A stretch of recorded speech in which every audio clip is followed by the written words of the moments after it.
Early smart home technology required a massive tolerance for frustration. Users often had to manage physical cable clutter while toggling between multiple incompatible apps to control the lighting and temperature in the same room.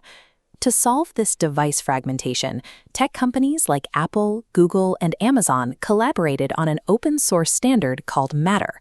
It allows hardware from competing manufacturers to communicate over a single, unified protocol. Booting up a Matter-compatible network marks day one of our timeline. This is the point where a scattered collection of gadgets is organized into a single, integrated monitoring environment. Device unification does more than eliminate consumer headaches. This common language is the mandatory prerequisite for building an environment capable of translating physical events into actionable digital data. At this initial stage, the environment remains passive. It relies on the sensing layer, which sits quietly to observe and record the physical space. In this floor plan, hardware like accelerometers and thermometers convert analog metrics into digitized packets. This data hits the connectivity layer, using lightweight MQTT protocols to stream to a central hub.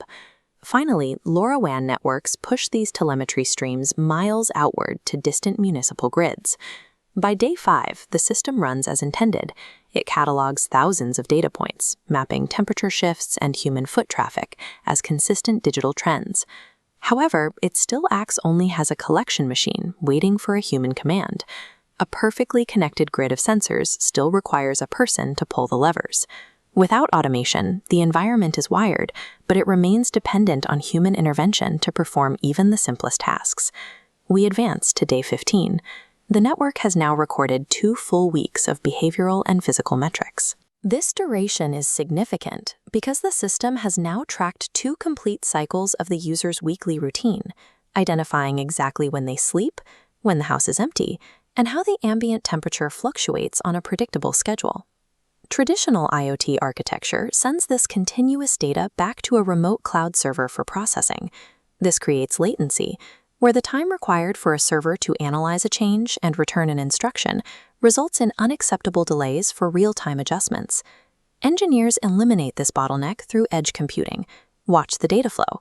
The connection to the distant cloud is cut. Processing power ignites directly on local devices. They now process data packets themselves, running machine learning locally to generate automated feedback loops. This embeds artificial intelligence directly into the IoT infrastructure. By processing data locally, the environment can execute complex logic without external confirmation. This local logic lets the environment act without human input. The sleeper remains undisturbed as the room's climate and ambient lighting adjust dynamically around them.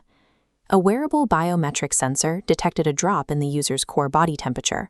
It instantly routed that metric to the smart thermostat, which compared the data against the user's recorded history and raised the heat to compensate.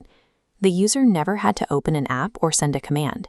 The entire interaction happened instantaneously across the local edge network. The ultimate goal of AIoT architecture is invisibility. It creates a physical environment that resolves human needs the moment the sensors detect a change in state. This level of autonomy has a hidden requirement.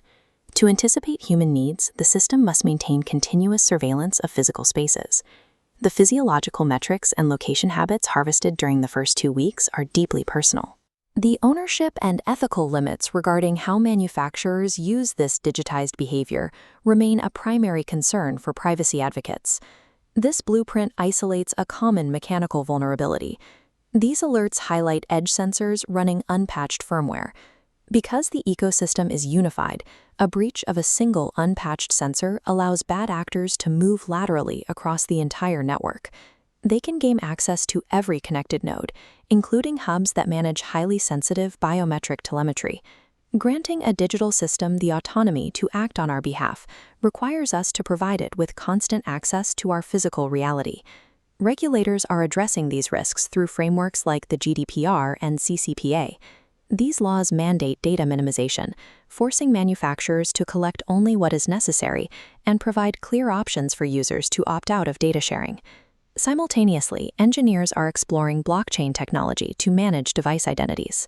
This creates a decentralized, tamper-proof ledger, preventing compromised sensors from falsifying data within the network. AI-enabled privacy analytics are also deploying to the edge. These models monitor the network for anomalous behavior, identifying and stopping data breaches before they can spread to other devices. The autonomy achieved on day 15 is entirely dependent on the security protocols and privacy standards established on day 1. As our physical and digital worlds fuse, the challenge is ensuring that our environments are built to support us rather than simply report on us.